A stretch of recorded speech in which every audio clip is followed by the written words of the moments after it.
तो पहली चीज़ हमने ये फैसला कर लिया कि हम गंदम नहीं बेचेंगे, सिर्फ अपनी ज़रूरत के मुताबिक या अगली फसल लगाने के लिए हम गंदम को थोड़ा बहुत सेल करें। याद रखें आने वाले टाइम के अंदर इंटरनेशनल मार्केट के अंदर भी और पाकिस्तानी मार्केट के अंदर भी प्राइसेस अप होने की बहुत ज़्यादा चांसेस हैं। दूसरी चीज़ ये कि पाकिस्तानी अवाम फौरी तौर पर गंदम की परचेजिंग के ऊपर ध्यान देगी।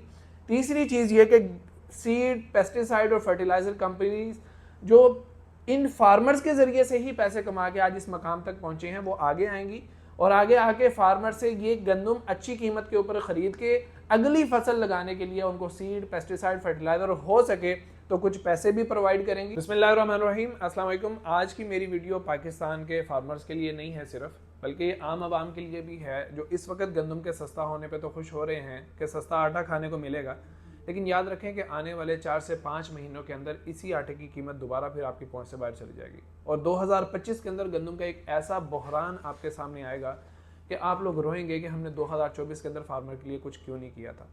याद रखें कि हमारी गवर्नमेंट ने जिस तरह इंटरनेशनल इन्वेस्टर का एतमाद ख़राब किया, 2024 के अंदर वही हाल पाकिस्तान के फार्मर के साथ किया कि शुरू के अंदर एक प्रॉपर वीट कैंपेन चलाई गई, इतनी वीट कैंपेन चलाई गई कि आप गंदम लगाएं गंदम, गवर्नमेंट ये करेगी वो करेगी, और जब गंदम पककर तैयार हो गई एंड टाइम के ऊपर गवर्नमेंट जो सी है वो आपको एक ऐसा रेट ऑफर कर रही है कि अगर आप गंदम को उगाने की काश्त, सिर्फ ज़मीन की तैयारी, बीज, खाते और ये खर्चे मिलाएं तो 80,000 बनती है, और अगर आप इसमें ठेका भी डाल दें तो ये कॉस्ट 1,20,000 से 1,30,000 के ऊपर चली जाती है। वो ऑफर कर रही है कि फार्मर बमुश्किल सर्वाइव करेगा। अब उसके ऊपर अलमिया ये हो चुका है कि जो गवर्नमेंट ने 3900 रुपये ऑफर किया था उसके ऊपर गवर्नमेंट परचेज नहीं कर रही है। ओपन मार्केट के अंदर फार्मर को 2800 से 3200 रुपये तक रेट मिल रहा है। यकीन करें इससे फार्मर मर जाएगा, और हो सकता है कि फार्मर सर्वाइव कर जाए, वो दूसरी चीज़ों की तरफ शिफ्ट कर जाए, लेकिन जब आप लोगों के सामने गंदम का बहरान आएगा तो पाकिस्तान का गरीब मर जाएगा। तो आज की इस वीडियो के अंदर हम लोग जो जर्नल एक डिस्कशन करेंगे। सबसे पहले डिस्कशन हमारी फार्मर्स के हवाले से होगी कि अब एक बहरान आ जो चुका है तो हमें अपने फार्मर को किस तरह से बचाना है, हमें अपने जिम्मेदार को कैसे समझाना है कि वो अपनी जो कमोडिटी है, जो गंदम है, उसका वो ज़्यादा से ज़्यादा रेट हासिल कर सके। इस वक्त उसके पास क्या क्या ऑप्शंस हैं, वो गंदम के साथ क्या क्या कर सकता है, और आने वाले टाइम के अंदर वो क्या प्लानिंग करे। उसके अलावा मेरी चंद छोटी छोटी सी तजावीज़ हमारी गवर्नमेंट के लिए होंगी। अगर ये तीनों चीज़ें मिलकर हो गई तो इंशाल्लाह हमारा फार्मर इस मुश्किल टाइम से निकल आएगा। तो मेरी इस वीडियो को एंड तक ज़रूर देखिएगा, इंशाल्लाह आपको इसमें से अपने मतलब की कोई ना कोई चीज़ ज़रूर मिल जाएगी। अस्सलाम वालेकुम दोस्तों, इट्स मी मज़हर अली। आप मेरे साथ हैं यार फार्म्स चैनल पे, मेरे साथ रहिएगा।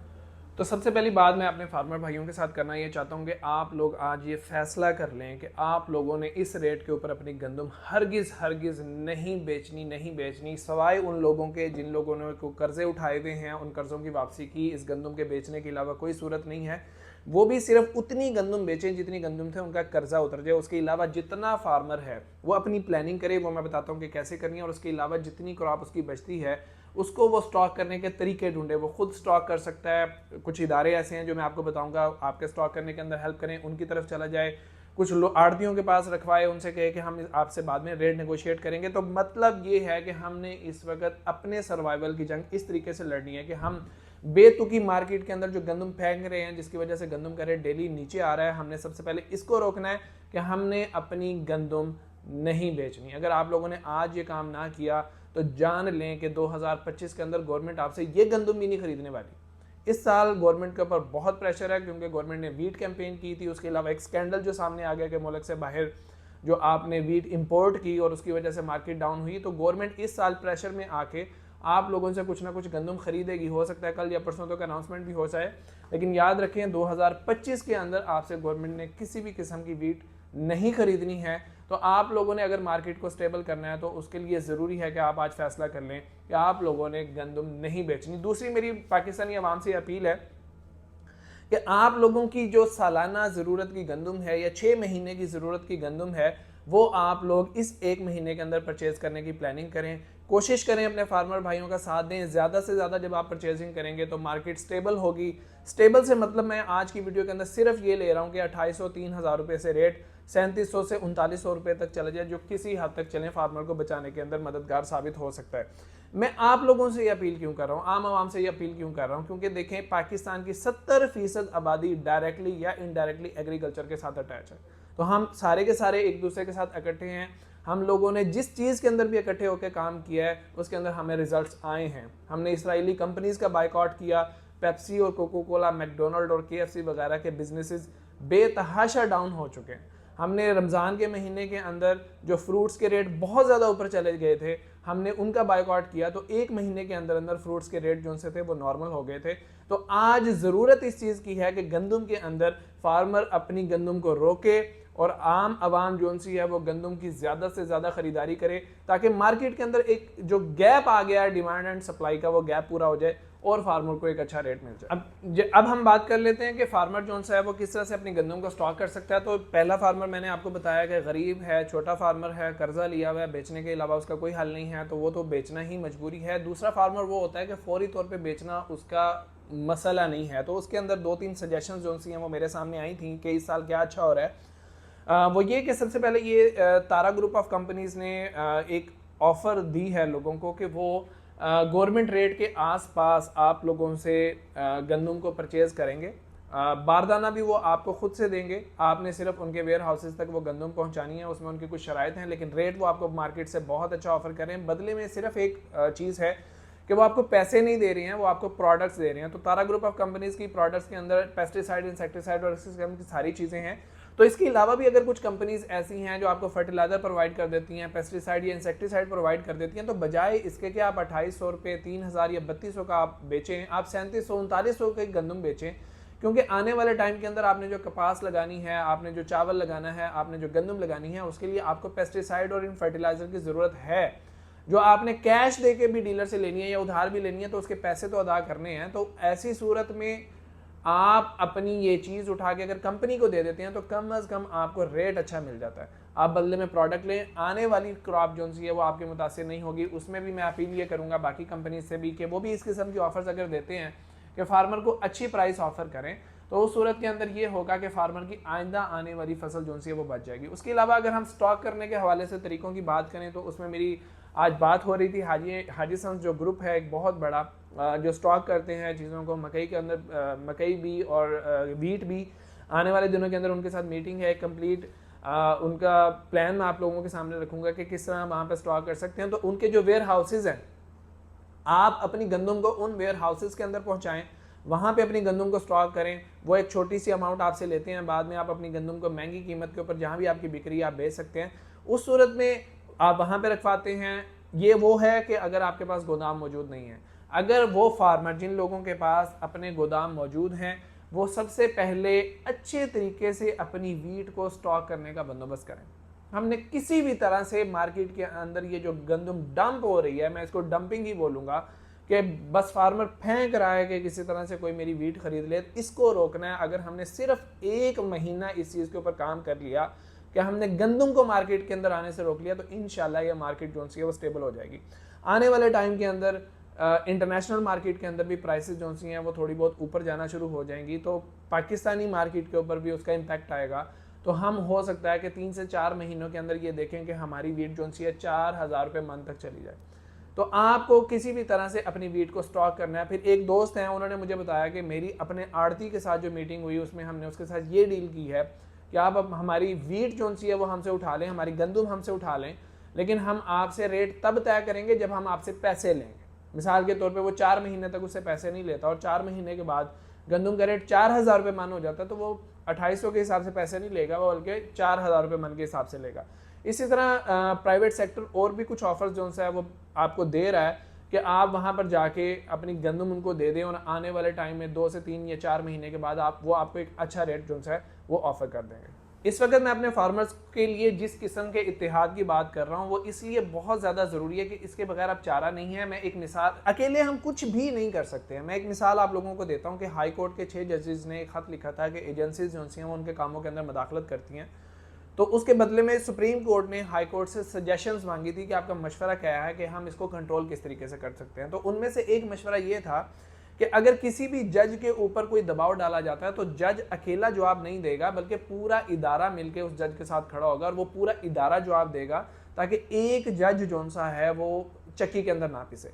तो इसी तरह अगर हम अकेले अकेले फर्दन अपने अपने तौर पे ये लड़ते रहेंगे कि मुझे रेट अच्छा मिल जाए, मेरी गंदम बिक गई, बाकी की बिके या ना बिके उससे मुझे कोई फ़र्क नहीं पड़ता, तो ऐसी सूरत में हम कमज़ोर नज़र आएंगे। लेकिन अगर हमने एक अवाम के तौर पे रिएक्शन दिया, हमने अपनी कमोडिटी को रोका, हमने अपनी वीट को किसी ना किसी तरह 3 से 4 महीने तक स्टॉक कर लिया, तो गवर्नमेंट तक भी ये पैगाम जाएगा कि ये मुत्तहिद हैं। और अगर हमने इन लोगों की मदद ना की या हमने इन लोगों की बातें ना मानी तो नुकसान एट द एंड हमारा भी हो सकता है। तो ये हम अपने 2025 के लिए कर रहे हैं, 2024 के अंदर जो ये हम स्ट्रगल कर रहे हैं, ये हम 2025 के लिए कर रहे हैं। तो आपको ये काम इस साल करना ही होगा, वरना अगले साल गवर्नमेंट आपसे कोई गंदम परचेज कर ही नहीं सकती। इस साल भी जो हमारे साथ हो रहा है वो IMF की शराइत की वजह से हो रहा है कि IMF की शराइत के अंदर ये शामिल है कि आपको पैसे तब तक नहीं मिलेंगे जब तक आप इस बात पे राज़ी नहीं हो जाते कि आप अपनी इन्वेस्टमेंट गंदम के अंदर नहीं कर सकते, क्योंकि आपके पास पैसे ही नहीं है। और मैं ज़ाती तौर पे अगर अपनी बात करूं तो मैं गवर्नमेंट सेक्टर के इस चीज़ में इन्वॉल्व होने के हक़ में ही नहीं हूं, क्योंकि हमारा दीन हमें ये सिखाता है कि अनाज के रेट जो से हैं वो गवर्नमेंट या हुकूमत, ये एक वाक़या हुआ था मुझे पूरी तरह से याद नहीं, आप सल्लल्लाहु अलैहि वसल्लम के ज़माने के अंदर गल्ले के रेट को मुकर्रर करने की बात की गई थी, तो आप सल्लल्लाहु अलैहि वसल्लम ने फरमाया था कि मैं गल्ले का रेट मुकर्रर कभी भी नहीं करूँगा, क्योंकि ये अल्लाह ताला की तरफ से होता है। तो इसको हमेशा डिमांड एंड सप्लाई के ऊपर रोका जाता है। मैं इसको गवर्नमेंट का कसूरवार समझता ही नहीं हूँ। मैं ये कहता हूँ कि हमें अपने तौर के ऊपर जो सी है वो सप्लाई को रोकना होगा ताकि डिमांड बढ़े, और जब डिमांड बढ़े तब हम सप्लाई दें ताकि हमें वो रेट मिल सके जिससे हम आइंदा आने वाले साल के अंदर सर्वाइव कर सकते हैं। इसके अलावा मेरी एक सजेशन गवर्नमेंट को ये है कि देखें, आप मिसाल के तौर पे 10 अरब रुपए की गंदम खरीदते हैं, 10 अरब रुपए की गंदम को खरीद के आपने वापस देना तो अपनी आवाम को ही होता है ना। उसके बजाय अगर आप इस चीज़ के ऊपर वर्किंग और उसके ऊपर आप बेतहाशा सूद अदा कर रहे हैं, उसके अलावा अगर आप इस चीज़ को रोक दें और आप ये करें कि हमने 10 अरब रुपए की गंदम नहीं खरीदनी, हमने 100 अरब रुपए की गंदम को स्टॉक करने में फार्मर की मदद करनी है कि फार्मर को हम सब्सिडाइज रेट के ऊपर गोदाम बनवा के देंगे, सब्सिडाइज रेट के ऊपर हर्मेटिक बैग्स लेकर देंगे, सब्सिडाइज रेट के ऊपर उसको कंपनीज को स्पॉन्सर करेंगे ताकि वो अपने गोदामों के अंदर या किराए के ऊपर गोदाम इनको लेकर देंगे कि फार्मर वहाँ पर जाकर अपनी गंदम स्टॉक करे, जब उसको रेट अच्छा मिले वो वहाँ से गंदम उठाए और मार्केट के अंदर जाके एक मुनासिब रेट हासिल कर सके। तो यकीन करें पाकिस्तान का ना सिर्फ बहुत ज़्यादा सरमाया बच सकता है, बहुत ज़्यादा गवर्नमेंट को जो सरकारी इदारों के अंदर तनख्वाहें देनी पड़ती हैं, फिर गंदम को महफूज करना पड़ता है, उससे बचेंगे। और जितने पैसों के अंदर आप 10 अरब रुपए की गंदम स्टॉक करते हैं, उससे कम पैसों के अंदर अगले साल आप 100 अरब रुपए के कीमत के मुताबिक गंदम को स्टॉक कर सकेंगे। एट दी एंड वो गंदम हमारी आवाम की तरफ ही जाएगी। तो ये मेरी गवर्नमेंट से रिक्वेस्ट है। तो अगर हम इस पूरी बातचीत का खुलासा करें तो पहली चीज़ हमने ये फैसला कर लिया कि हम गंदम नहीं बेचेंगे, सिर्फ अपनी ज़रूरत के मुताबिक या अगली फसल लगाने के लिए हम गंदम को थोड़ा बहुत सेल करें। याद रखें, आने वाले टाइम के अंदर इंटरनेशनल मार्केट के अंदर भी और पाकिस्तानी मार्केट के अंदर भी प्राइसेस अप होने की बहुत ज़्यादा चांसेस हैं। दूसरी चीज़ ये कि पाकिस्तानी अवाम फौरी तौर पर गंदम की परचेजिंग के ऊपर ध्यान देगी। तीसरी चीज़ ये कि सीड, पेस्टिसाइड और फर्टिलाइज़र कंपनीज जो इन फार्मर्स के ज़रिए से ही पैसे कमा के आज इस मकाम तक पहुँचे हैं, वो आगे आएंगी और आगे आके फार्मर से ये गंदम अच्छी कीमत के ऊपर ख़रीद के अगली फसल लगाने के लिए उनको सीड, पेस्टिसाइड, फर्टिलाइज़र हो सके तो कुछ पैसे भी प्रोवाइड करेंगी। और हमारी गवर्नमेंट जो सी है वो इस चीज़ के ऊपर आए कि वो इस वक्त गंदम चाहे वो परचेज नहीं कर रही वो ना करे, वो सिर्फ फार्मर को गंदम को स्टॉक करने के अंदर हेल्प कर दे। ये वो सारी चीज़ें हैं, अगर मिल जाएं तो इंशाल्लाह ना सिर्फ 2024 और 25 बल्कि आइंदा आने वाले सारे सालों के अंदर हमारे फार्मर को हमेशा अच्छी प्राइस मिलती रहेगी, हमारी आवाम को इंतहाई मुनासिब कीमत के ऊपर गंदम मिलती रहेगी और हमारा पूरा पाकिस्तान एक ज़री तरक्की की तरफ चल पड़ेगा। उम्मीद है मेरी वीडियो आपको अच्छी लगी होगी। अगर अच्छी लगी है तो इसको ज़रूर आगे पहुँचाइएगा। अपनी सजेशंस इस वीडियो के एंड में ज़रूर दीजिएगा ताकि मुझे पता चले कि आप लोगों के दिमाग के अंदर क्या चल रहा है, आप लोग इस सूरत हाल के बारे में क्या सोच रहे हैं और आपकी क्या सजेशन है। और हो सकता है कि आपकी सजेशन मुझसे बेहतर हो और मैं उसको आगे पहुंचा सकूं। मज़हर अली को इजाज़त दीजिए। अल्लाह हाफ़िज़।